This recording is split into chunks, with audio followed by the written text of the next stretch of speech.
E agora a gente conversa com o pesquisador do Centro de Pesquisa Clínica e Epidemiológica da USP, Márcio Bittencourt, para falar sobre o avanço da imunização em São Paulo, também no país, e todo esse panorama da Covid-19.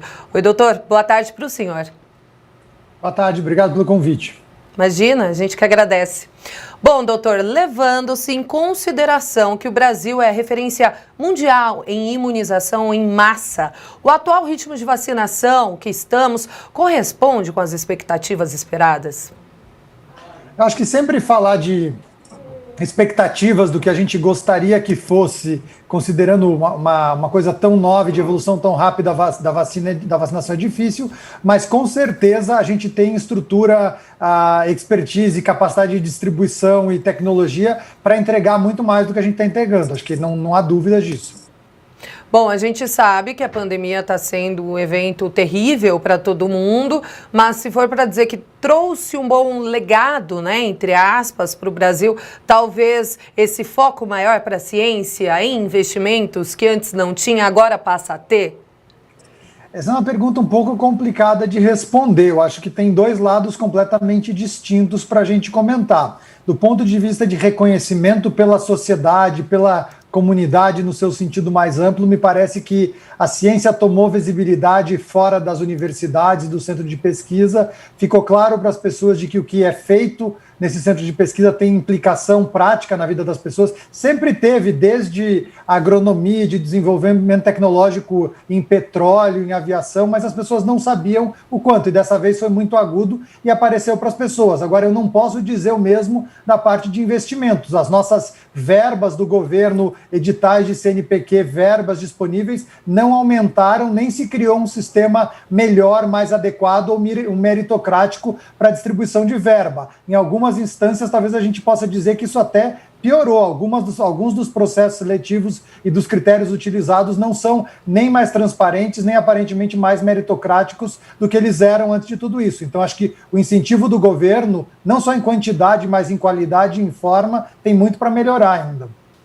Bom, mudando um pouquinho de assunto, está sendo discutido, né, está em pauta no Brasil a liberação ou não de cultos religiosos presenciais. O que o senhor acha? A sua opinião, há risco, mesmo com todas as medidas de segurança? Então, vamos lá. Eu, primeiro, acho que qualquer circunstância onde tenha contato entre as pessoas, existe algum risco. Qualquer ambiente onde duas ou mais pessoas entrem em contato, o risco nunca é zero. A gente pode diminuir esse risco, a gente pode minimizar esse risco.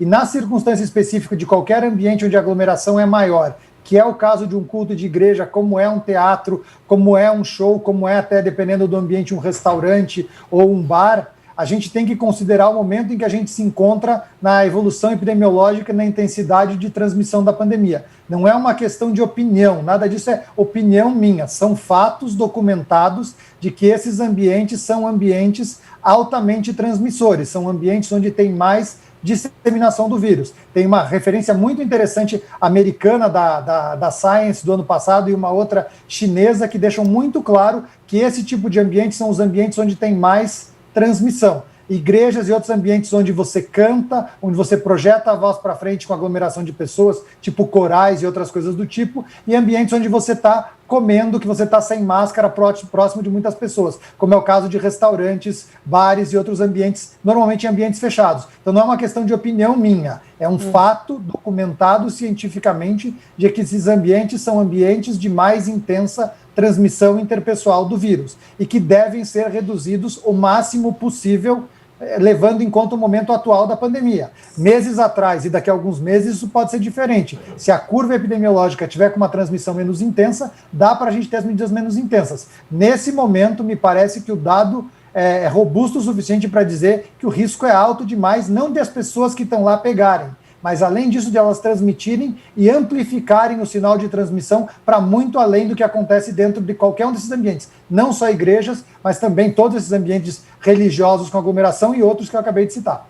Afinal, o que a gente vê só são recordes e recordes de contaminação, internação e mortes. Outro assunto, doutor, em pauta é a compra por meio do setor privado de vacinas. O senhor acha que essa ação pode ajudar a acelerar a imunização no país ou, de repente, pode intensificar as diferenças sociais, segregar a população, porque beneficia um e não outro? Então, acho que não tem nenhuma dúvida de que a distribuição da vacinação por múltiplas instituições com critérios que não sejam baseados em critério de risco clínico aumenta a desigualdade.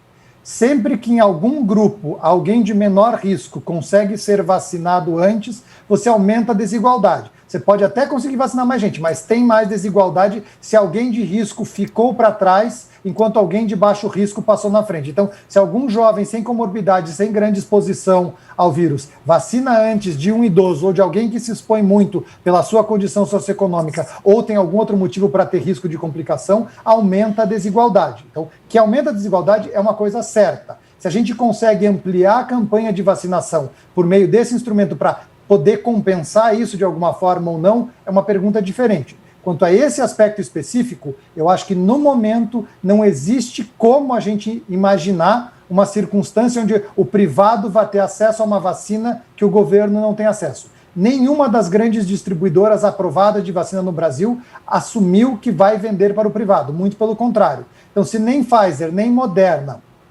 nem Coronavac, nem AstraZeneca estão vendendo para o privado, não existe via de compra que o privado vai ter acesso. Se a única via de compra é através do governo, tudo que for retirado do governo é reduzir a oportunidade de vacinação dos grupos prioritários do Programa Nacional. Isso pode ser diferente daqui um ano, daqui mais tempo, quando tiver vacina sobrando no mercado, mas enquanto o problema for de oferta de vacinas, de falta de vacina no mercado, eu não consigo ver como o privado vai aumentar nosso recebimento de vacinas. Para distribuir, o país tem capacidade, para entregar, para aplicar, a gente tem capacidade. O único gargalo real da cadeia hoje é o recebimento de doses, de todas as empresas que só vendem para o governo. Então, não me parece que nessa cadeia existe algum lugar que o privado possa aumentar a oferta de vacinas, a ponto da gente achar que isso é razoável, mesmo levando em conta o fato de que eles aumentam a desigualdade. Se eles não vão aumentar a oferta, vão só aumentar a desigualdade, eu não vejo racional, ético, nem liberal, nem libertário, nem utilitário, nenhuma forma de racional, de framework ético justifica a gente dar essa oportunidade para as pessoas de baixo risco passarem na frente das pessoas que têm mais risco de complicar, quer seja risco por idade, por comorbidade ou por condição de exposição pela condição socioeconômica.